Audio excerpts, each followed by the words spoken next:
금강경 제23강입니다. 전 시간에 아상, 인상, 중생상, 수자상 뒤에 이제 법상과 비법상이라고 하는 용어가 나오고 있는데요. 그 법상에 대해서 설명을 하다가 마쳤습니다. 이번 시간 역시 법상에 대해서 좀 더 자세히 공부해 볼까 합니다. 법이라고 하는 말은 본래 인도 버머 드하르마에서 비롯되었죠. 드하르마, 그게 이제 중국에서 이제 한자로 음역을 해가지고 달마 이럽니다. 달마다에서 할 때 달마라는 말은 이제 법이라는 뜻이에요. 그런데 이 법이라고 하는 용어는, 다르마라고 하는 용어는 부처님 이전부터 인도 종교와 인도 철학에서 사용되었던 그런 용어입니다. 그리고 그것은 사실 인도 철학과 인도 종교뿐만 아니라 인도 사이에 널리 통용되어지는 그런 용어이기도 합니다.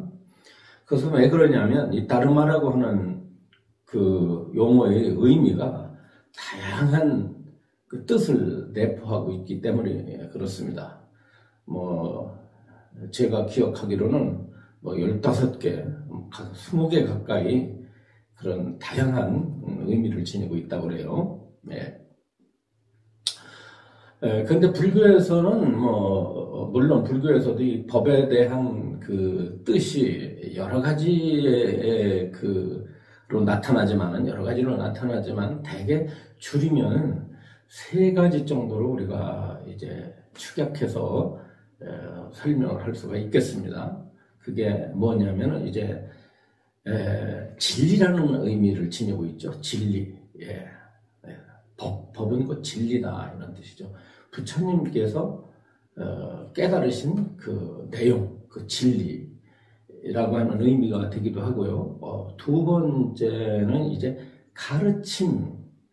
부처님께서 진리를 가르치셨으니까 당연히 부처님 입으로부터 나온 그런 설법들, 그래서 우리가 법문이다, 혹은 법사다, 혹은 법당이다 했을 때 그것은 그 가르침의 의미를 지니고 있죠. 부처님의 가르침, 성인의 가르침. 3번째는 이제 전번에도 제가 언급을 했다시피 모든 것들을 다 의미하는, 모든 존재들을 다 가르치는 용어다 그랬지 않습니까? 그러니까 법안이 왜 없다고 제가 설명드렸죠. 다 모든 게 다 법이다. 그런데 이제 불교에서는 이 법이 곧 법 그대로가 진리이고, 법이 그대로가 진리인데 부처님께서 그걸 깨달았으니까 사실 이 부처님이 다르마 이 법에 대해서 진리의 의미를 가지고 있고 가르침의 의미를 가지고 있고 모든 존재, 일반을 모든 것을 다 내포하고 있는 그런 의미라고 한다면 사실 이것은 따로 떨어져 있는 것이 아니죠. 진리가 따로 있고 가르침이 따로 있고 모든 존재가 따로 있는 게 아니잖아요. 부처님께서 모든 존재가 지니고 있는 그 성품으로서의 법성을 깨달으셨으니까 법성이 진리라고 했지 않습니까? 그러니까 모든 존재는 그 법이라고, 진리라고도 말할 수가 있고, 그 진리를 부처님께서 입으로 설하셨으니까 그 가르침을 또 이제 진리라고, 법이라고 할 수 있다는 거. 그러니까 이 셋 사이에는 사실 이게 아무런 차별이 없다고 우리가 알아야 되죠. 근데 참 대승에서만 나오고 있는 용어가 바로 여기서 법상입니다. 법상. 금강경에서 이 법상을 이렇게 해서는 안 된다, 이런 말씀을 하시는 거죠. 아상, 인상, 중생상, 수자상, 버려야 된다. 나라는 생각, 대상이라는 생각, 중생의 실체가 있다는 생각, 그 다음에 삶과 죽음이 있다는 생각, 이런 생각을 내지 말아야 된다라고 하는 건데,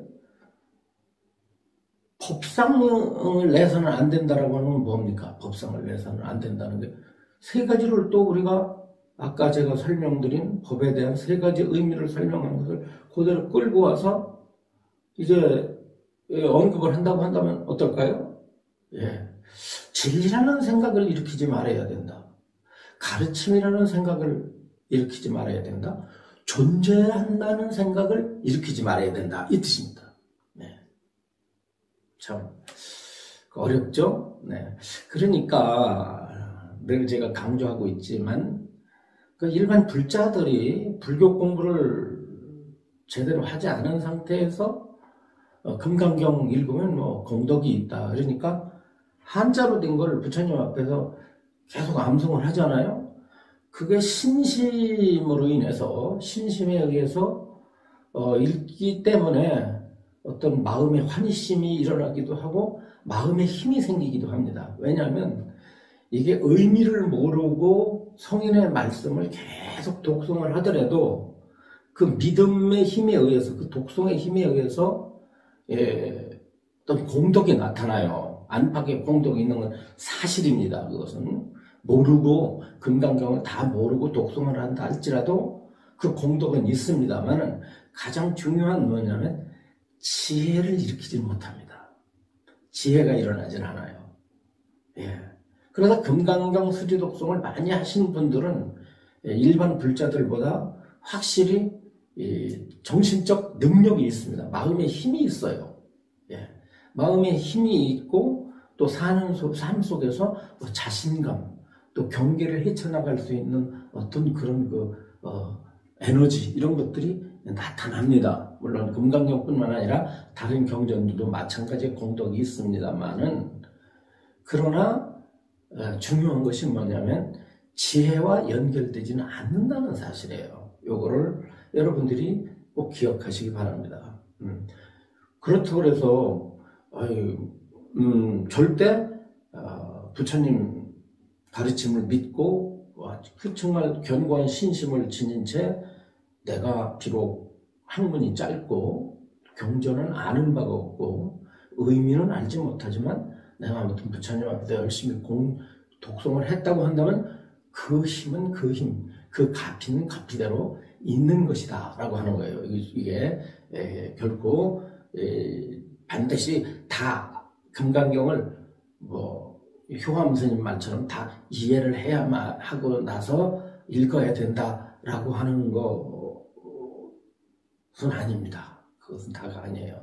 더 한 걸음 나아가서 금강경의 요지를 공부하게 되면 지혜를 얻게 되고 그 금강경을 이해한 설법을 들여서 이해한 그 공덕에 기반해서 독송을 한다면은 그것은 틀림없이 반쪽의 공덕만이 아니라 지혜라고 하는 그런 또 반쪽의 공덕을 얻음으로 인해서 이 둘이 합쳐져 가지고 금강경에서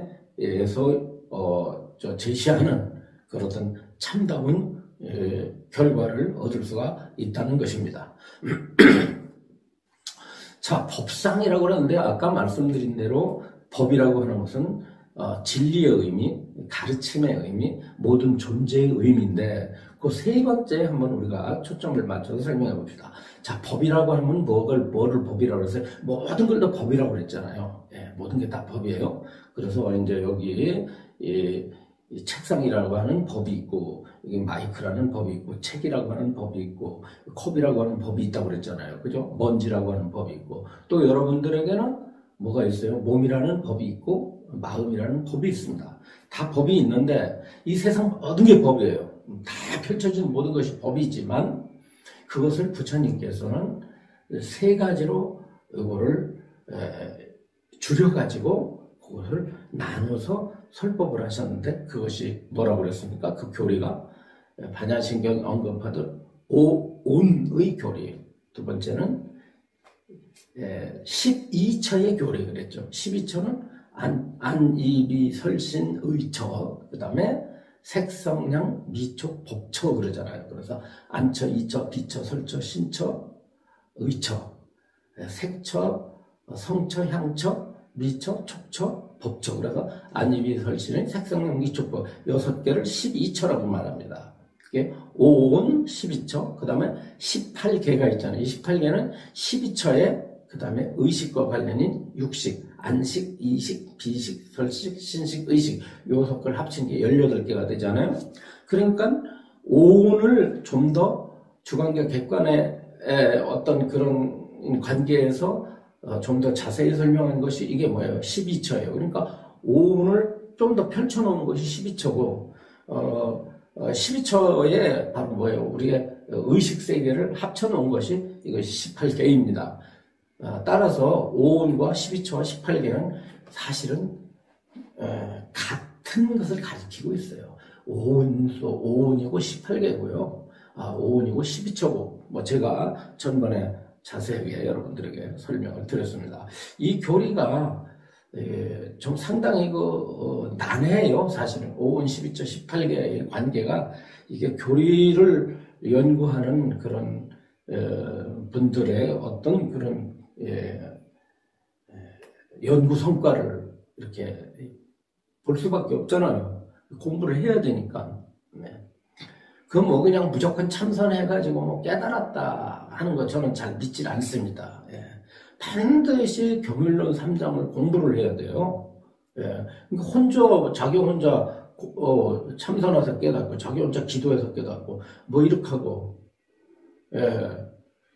교리의 근거가 없이, 가르침에 대한 근거가 없이, 예. 정진하고 수행했다는 거기에서 얻어진 결론은 신뢰성이 대단히 부족합니다. 아무튼 뭔가를 체험하긴 체험했는데 그 체험된 내용들이 부처님의 가르침과 부합이 돼야 되잖아요. 근데 그 부합이 안 되면 곤란하죠. 그 자기 혼자 깨달았다고 떠드는 거예요. 근데 떠드는 내용을 들어보면 경전 용어를 사용하라는 뜻은 아니에요. 뭐 경전 공부 안 했으니까. 그러나 깨달아서 자기가 부처님과 같은 법을 깨달았다고 한다면 불교의 용어를 사용하지 않는다 할지라도 뭔가 이렇게 이치로서 맞아야 되는데 맞는 사람을 제가 50년 불교하면서 만나본 적이 없어요. 네. 그래서 설법의 대부분은 불교의 정법은 경열론 3장에 의지해야 된다는 것이 저의 소신 없는 변함없는 소신입니다. 예. 그러니까 뭐 무조건 기도해라, 무조건 참선해라, 뭐 이렇게 저는 안 해요. 왜냐면 제가 가지고 있는 불교에 대한 관점이 그렇기 때문에 어쩔 수 없는 것이죠. 네. 아무튼 이와 같은 오온 12처 18개를 뭐라고 그러냐 법이라고 하는데 초기 경전 소승에서는 그게 우리들의 어떤 차원에서 중생의 차원에 입각해서 설하시거든요. 초기 경전은 일단 중생의 입장에서 설하신 거예요. 설하시니까 물론 모든 부처님의 84,000 법문이 다 중생을 향해서 설하고 있지만은 그 설법이 부처님이 완전히 깨달으신 안목에서 설하는 게 있고, 아니면 깨달긴 깨달았는데 중생의 어떤 차원에서 세상을 설명해보자 이런 가르침이 있어요. 중생이 바라본 모든 존재들에 대해서 한번 설명해보자 라고 하는데, 이 초기 경전은 부처님께서 깨달으셔가지고 중생들이 이해할 수 있고 중생들이 납득할 수 있는, 중생들이 인식하고 있는 차원에서 설하셨다고 보면 돼요. 그러니까 초기 경전의 설법을 들어보면 이유를 달 것이 없습니다. 이해가 가고 납득이 가요. 이해를 하게 되어 있습니다. 네. 예를 들어서 오온을 설명하시잖아요. 오온이 뭐예요? 몸, 그 다음에 느낌, 그 다음에 생각, 그 다음에 의지, 그 다음에 의식이거든요. 그렇죠? 이걸 오온이라고 그러잖아요. 이렇게 해석하면 여러분들 다 이해합니다. 그게 있어요? 없어요, 여러분들? 여러분들에게 오온이 있어요, 없어요? 있잖아요. 내 몸이라고 하는 색도 있고, 그 다음에 몸과 마음에서 일어나는 느낌도 있잖아요. 몸의 느낌이 있고 마음의 느낌이 있잖아요. 예? 여러분들 누가 꼬집어 보세요. 여러분들 몸을 꼬집어 보세요. 불쾌하잖아요, 느낌이. 또 여러분들 과거에 아주 상처받았던 일을 떠올려 보세요. 느낌이 안 좋잖아요. 그러니까 느낌이 있죠? 그 여러분들 맨날 생각하고 살잖아요. 그러니까 상이 있죠? 상이 있잖아요. 그 다음에 뭐가 있어요? 생각이 있다. 그 다음에 의지가 있잖아요. 가야 되겠다, 먹어야 되겠다, 와야 되겠다, 봐야 되겠다. 이런 의지가 우리가 늘 발동을 해요. 네.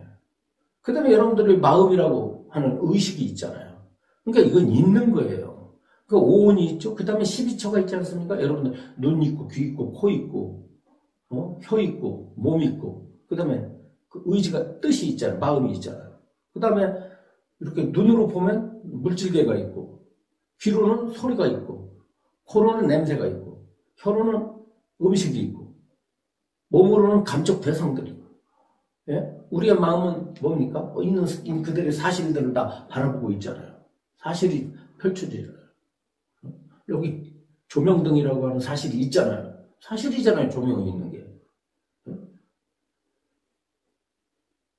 그럼 있다고 보는 거예요. 이게. 있다고 보니까 이렇게 있다고 보는 거예요. 존재한다고 보는 거예요. 이게 중생이 바라본 시각이죠. 중생들은 뭘로 보죠? 있다고 봐요. 모든 게. 내가 눈으로 보니까 있네? 냄새 맡아보니까 있네? 김치찌개 냄새가 있네? 나니까 김치찌개 냄새가 있네? 예.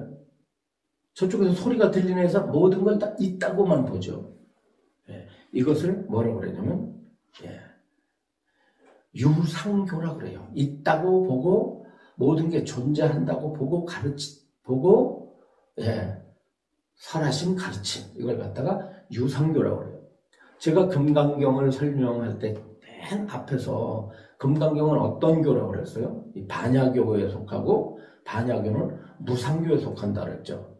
소승교는 유상교에 속한다 그랬죠. 그래서 대승에서 이 부처님의 가르침을 판석을 할 때, 이렇게 분류를 할 때 유상교가 있고 무상교가 있고, 예, 그 다음에 유식교가 있고, 그 다음에 불성교가 있다. 뭐 이런 말을 제가 한 걸로 기억을 하는데, 여러분들 제가 100번, 1000번 얘기해야 머릿속에 아마 기억될 거예요. 아, 효암 스님이 그런 설법 한 거 기억나. 뭐 이 정도겠죠. 그래서 이 경전은 쫙 연결돼서 들어야 됩니다. 예, 단편적으로 들으면 알 수가 없어요. 경전 공부는 어떻게 된다? 이어서 해야 됩니다. 대답이 중간 거 들어가지고 무슨 얘기인지 몰라요. 예. 노래 같은 거야. 아는 노래는 중간에 불러도 무슨 노래인지 알죠. 그런데 이 금강경은 그렇지 않습니까? 노래 알지도 못하는 노래 중간부터 들어봐요. 더 모르죠. 마찬가지로 중간에도 지금 이게 설법이 이어져 내려오는 것입니다. 그래서 법상이라는 게 뭐겠어요? 존재한다고 여기는 거예요. 그렇게 고집하는 거예요. 존재한다는 생각이에요. 내가 바라보고 있는 세계가, 내가 느끼고 있는 세계가, 내가 알고 있는 세계가, 예.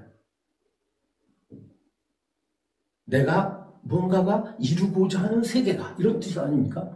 그리고 의식에 의해서 펼쳐진 이 세계가, 이것이 실제한다. 모든 게. 그러니까 내 몸도 실제하고, 내 마음도 실제하고, 다 실제한다는 게 뭐가 왜요?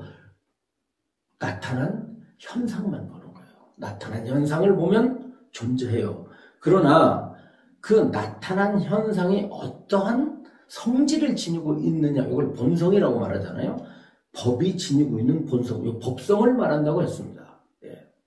이 법성을 이 반야경의 대승경에서는 이건 공하다라고 보는 사실이에요. 공하다. 그걸 뭐라고 합니까? 법이 공하다. 이거를 법공 그럽니다. 공자를 붙여볼까요, 한번? 아상도 버리고, 인상도 버리고, 중생상도 버리고, 수자상도 버려라 그랬죠. 그러니까 여기에다가 왜 그러냐면, 아도 공하고, 인도 공하고, 중생도 공하고, 수자도 공하다. 그렇기 때문에 집착하지 말아야 된다라는 거예요. 일으키지 말아야 된다. 아가 공하기 때문에, 나가 공하기 때문에 아상을 일으키지 말아야 된다.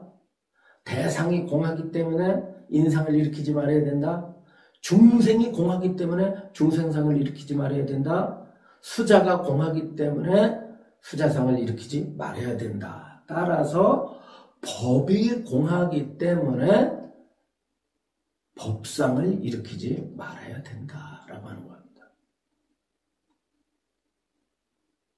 그러니까 우리 눈앞에 펼쳐진 모든 것들이 존재하는 듯 보이지만 중생들은 있다고만 여기지만 공성이라는 진리의 입장에서 볼 때는 법성의 입장, 부처님이 깨달으신 대지에 마하반야에 의해서 관조해 볼 때는 관제자보살이 깊은 반야바라밀다에 의해서 오운을 조견하고 12처를 조견하고 18개를 조견하고 등등 일체법을 적용해 봤더니 그것들이 다 그 본성이 공한 줄을 꿰뚫어 보고 나서야 인간의 모든 문제가 해결되었다는 뜻입니다. 모든 문제가 뭐예요? 삶과 죽음의 문제, 모든 중생의 괴로움의 문제가 다 해결되었다라고 하는 사실입니다. 이해하시겠습니까? 그런데 여기에서 이 법상에 또 하나의 의미가 거기다 붙어 다닙니다. 법상에. 오운 12처 18개가 공하다라고 한다면, 모든 법이 공하다라고 한다면 어떤 일이 벌어질까요? 공하다라고 한다면, 이미 공하다라고 한다면 거기에 어떤 정해진 법칙이 적용될 수 없다는 것입니다. 공하기 때문에. 공하다는 게 무슨 뜻이에요? 실제로 있는 게 아니다라는 뜻이에요. 실체가 없다. 실체가 없다. 진실한 체성이 없다. 그러니까 있는 그대로 우리가 바라보고 있는 그대로가 사실 어떤 공하기 때문에 진실성이 없고, 진실성이 없기 때문에 그 속에 견고한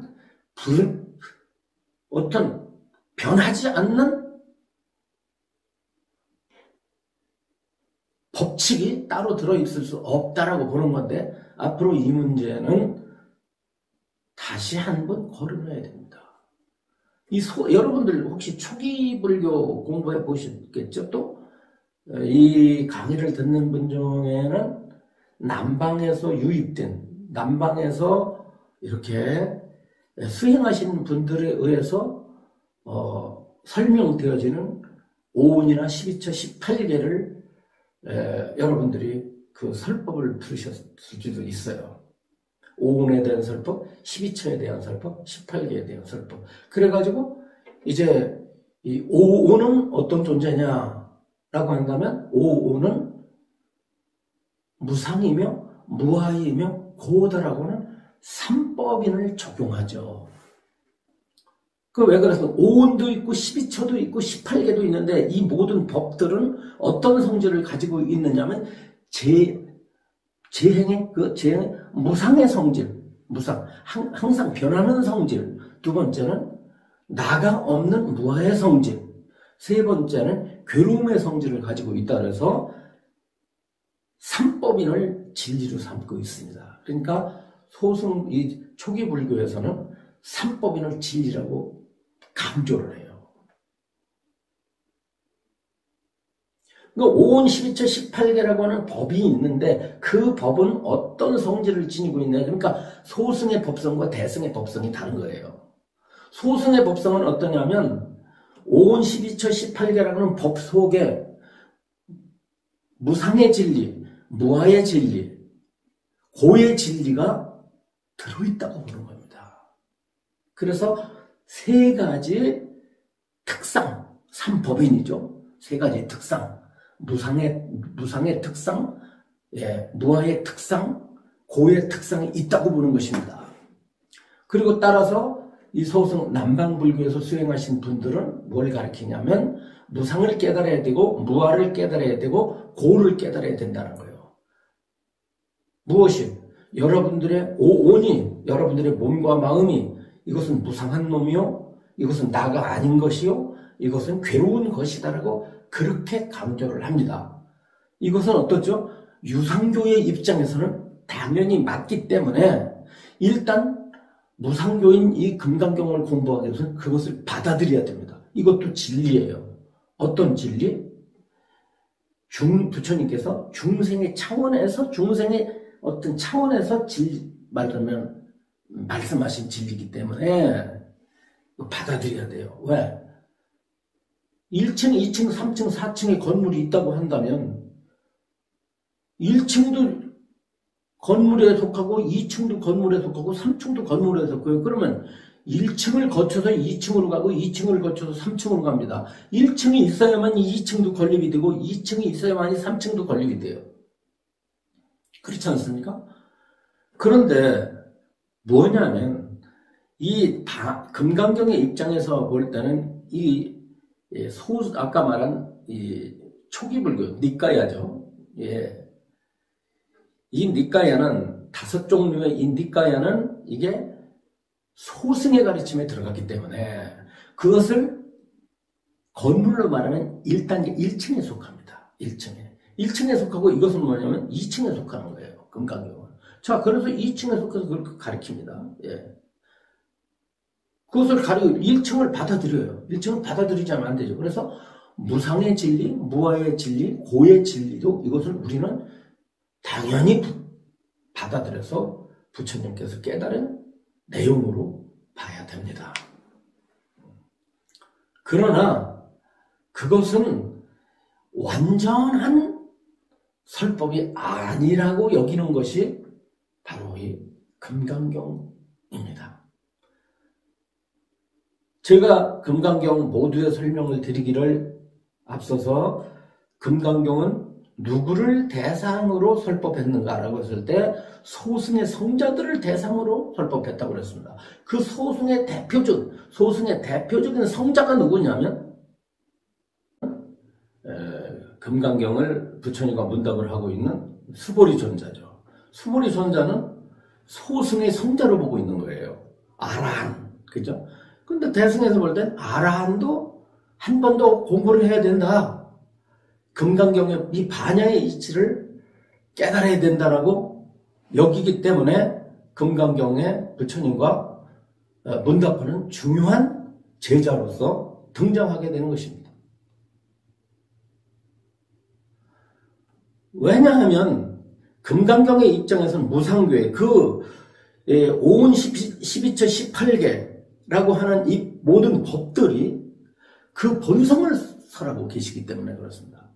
그 본성이 공하다고 한다면 오은 12처 18개는 실체가 없을 뿐만 아니라 오은 12처 18개에 적용되고 있는 무상의 법, 그러니까 재행무상, 무아인 재범무아, 일체계고라고 하는 이 3법이 적용될 수 있습니까? 없습니까?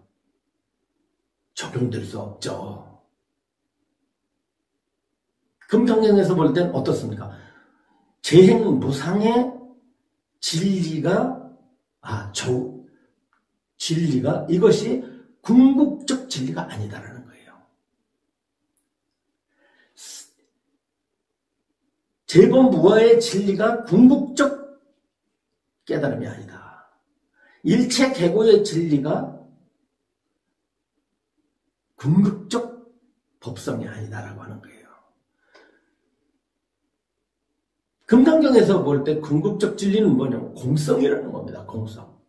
따라서 5온이 공하고 12처가 공하고 18개가 공하다. 이게 모든 게 다 공하다. 그러면 여러분들 무엇이 공하겠습니까? 재행 무상의 법도 공하고 재범 무아의 법도 공하고 일체 계고의 법도 공하다. 다 공한 것이다. 공하기 때문에 법이 실제한다는, 법이 있다라고 하는 견해를 일으켜서는 안 된다라고 하는 겁니다. 아마 여러분들께서 교리 공부를 제대로 하신 분이라고 한다면 제 말씀을 잘 이해할 것이고, 교리 공부를 하시지 않을 분들은 이 제 설명이 정말 벅찰 거예요.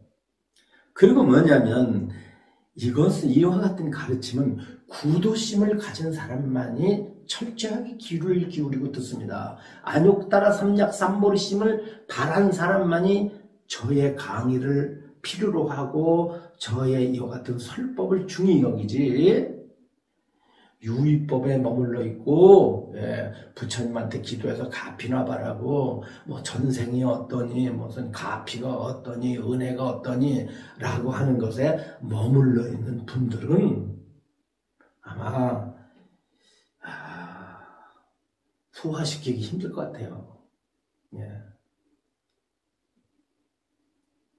하기가 그렇더라고요. 어떤 분, 제가 유튜브도 자주 보는데 어떤 분들은 금강경을 뭐 읽으면 뭐 영가가 뭐 천도가 되고 무슨 뭐 조상들이 뭐 정토에 태어나고, 그다음에 심지어는 뭐 자기가 기르는 개들도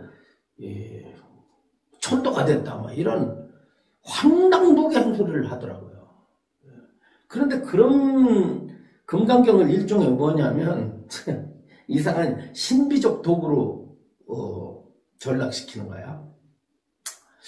그래서 아무리 금강경을 독송을 해도요, 독송을 하는 사람마다 달라지죠. 무속인이 아마 무당이 금강경을 읽으면 귀신 부르는 아마 축원문이 될 겁니다. 그렇잖아요. 어떻게 금강경을 읽어야 되느냐 하는 것도 대단히 중요한 거죠. 지금 제가 여러분께 드린 말씀, 이거에 참 이 법상에 대한 정확한 설명이 될 거라고 저는 확신하고 있습니다. 뭐 오온이 실제한다는 생각을 버려라. 12초가 실제한다는 생각을 버려라. 18개가 실제한다는 생각을 버려라. 그건 무슨 뜻이야?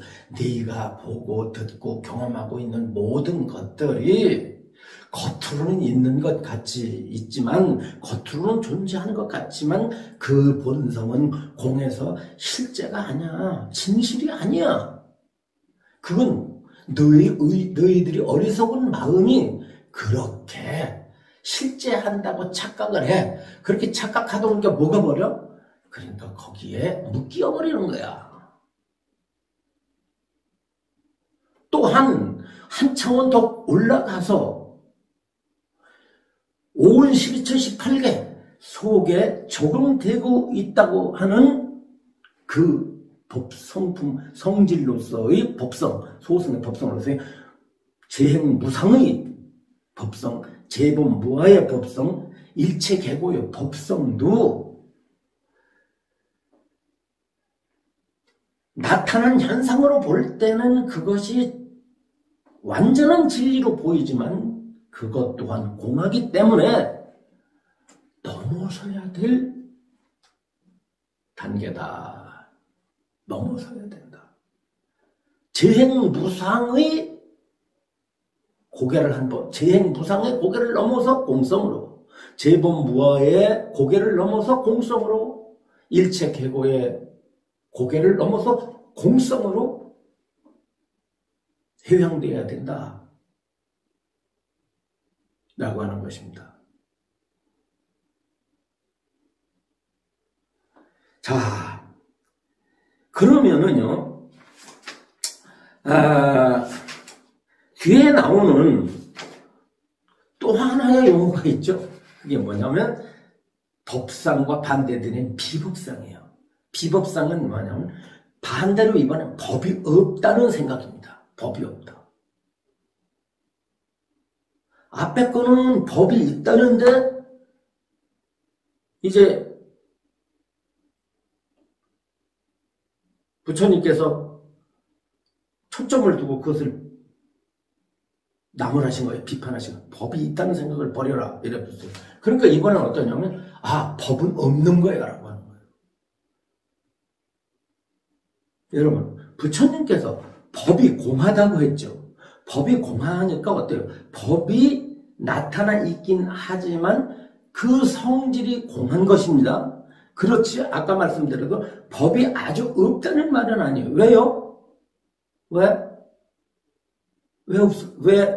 없다고 말할 수가 없을까? 나타나 있잖아요. 여러분들 오온이 있잖아요. 오온. 여러분 몸도 있고 느낌도 있고 생각도 있고 의지도 있고 의식도 있잖아요. 색, 수, 상, 행, 식 이 5가지가 있잖아요. 여러분들. 그게 하나로 묶여진 것 같잖아요. 오온. 있잖아. 그리고 안입이 설신이가 있고 색상연비 촉법이 있고 안식, 이식, 비식. 그 눈에서 일어나는 의식, 귀에서 일어나는 의식, 코에서 일어나는 의식 등등해서 안식, 이식, 비식, 설식, 신식, 의식. 이 의식계가 다 펼쳐져 있잖아요. 그러니까 없다고 볼 수가 없고 이것은 어때요? 무상하잖아요. 변하잖아요. 계속. 여러분들 안입이 설신이 없습니까? 여러분들이 안입이 설신에서 포착되지는 대상세계가 없습니까? 있잖아요. 있고 거기에 어때요? 이것들은 끊임없이 변하는 재행무상의 법칙을 안고 흘러가잖아요. 그렇죠? 여러분들 어떻습니까? 모든 게 고정된 게 있습니까? 계속 변하죠. 바깥에 있는 모든 것들 변하죠. 저 나무들도 지금도 변해가고 있고 바람도 변하고 예, 저 물도 흘러가면서 변하고 세상 안 변하는 게 있어요? 여러분들 몸도 변하고 여러분들 마음도 계속 변합니다. 느낌도 변하고 생각도 변하고 의지도 변하고 의식도 변하고 계속 변해요. 다 변해요. 변하니까 재행무상이니 맞죠. 그리고 그것은 실답지 못하는 견고한 자라고 할 만한 게 없죠. 영원 불면한 어떤 실체가 그 안에 들어있지 않죠? 근데 제법 무아인 맞죠. 그리고 여러분들 어때요? 괴롭잖아요. 여러분들이 괴로울 때 몸과 마음이 괴로우니까 어때요? 괴로우니까 여러분들이 일하는 거예요. 잠자는 거예요. 맛있는 거 왜 먹습니까? 행복하기 위해서 먹는 거예요. 왜 잠을 갖다 꿀잠을 자려고 그래요? 행복하니까. 예. 왜 건강을 유지하려고 합니까? 왜 내가 사랑하는 사람과 함께 헤어지지 않고 살기를 원합니까? 그래 행복하니까. 그럼 내가 행복하기를 원한다는 말은 결과적으로 불만족하다는 거거든요. 지금. 행복한 사람이 모든 것이 다 행복한 사람이 왜 잠을 잡니까? 모든 게 행복한 사람이 왜 밥을 먹어야 돼요? 우리가 밥을 먹는 이유는 뭐예요? 밥을 먹지 않으면 불행해지잖아요. 잠을 자지 않으면 불행해져요. 내가 움직이고 일하지 않으면 불행해져요. 행복하지 못합니다. 그래서 우리는 끊임없이 움직여야 돼요. 몸을 움직여야 되고 마음을 움직여야 돼요. 예. 꿈속에서도 잠을 자면서도 움직입니다. 뭐가 움직여요? 코가 숨을 쉬어야 돼요. 그리고 여러분들 세포 하나하나가 다 어떻게 움직이고 있어요. 여러분들은 잠을 자고 있어도 머리부터 발끝까지 세포들은 계속 움직이고 있어요. 왜 움직입니까? 그렇게 움직이지 않으면 어떻게 그건 죽은 거야. 이건 뭘 말하는 걸까요? 괴로운 걸 말하는 거예요. 모든 세상이 다 괴로움으로 차 있는 거예요. 다. 알고 보면은 여러분들 병들어서만 괴로운 게 아니고 빛에 쪼들려서만 괴로운 게 아니라 또 사랑하는 사람하고 헤어져서 괴로운 것만 아니라 다 괴로운 거야. 다. 이게 맞는 거 아니에요. 맞는데 맞기 때문에 어떠냐? 법이 없다고 말할 수가 없다? 라고 하는 거죠. 야, 참 보세요. 자, 법이 모든 게 18개가 있는데 부처님께서 18개를 갖다가 부처님께서 5온 12처 18개의 법과 거기에 적용되는 무상과 무아와 일체 계고의 법이 실체한다고 여기지 마라. 그런 생각을 하지 말라고 하니까 이번엔 거꾸로 그런 건 이제 아주 존재하지 않는다는 5온 12처 18개는 아주 없고 재행 무상도 없고 재법 무아도 없고 일체 계고도 없다라고 하는 무 쪽으로 치우치니까 부처님께서 다시 어떻게 되냐면 이쪽을 살리는 거예요.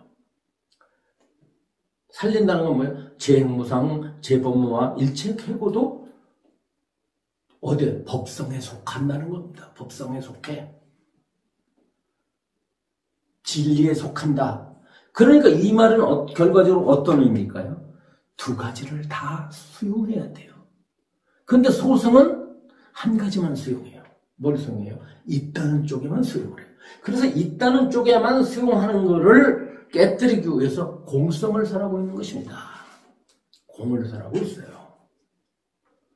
오늘 여러분들에게 강의한 내용은 좀 진부하고 딱딱할지 모르나 매우 요긴한 설법이라고 할 수 있어요.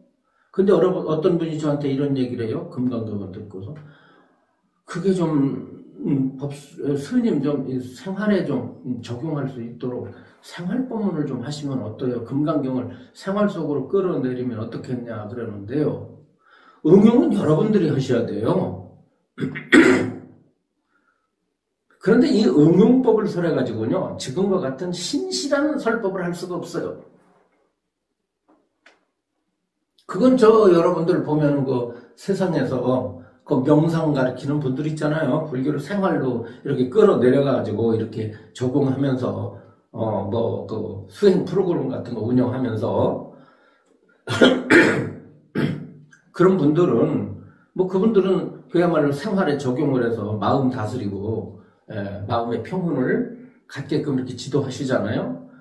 저는 이 강의가 되도록이면 법성을 중심으로 강의를 하려고 하기 때문에 여러분께 말씀드리는 것은 이 가르침을 잘 들어서 여러분들의 어려운 현실은 여러분들이 가르침을 통해서 극복해 나가라는 거예요. 이 속에 다 답이 있는 거예요.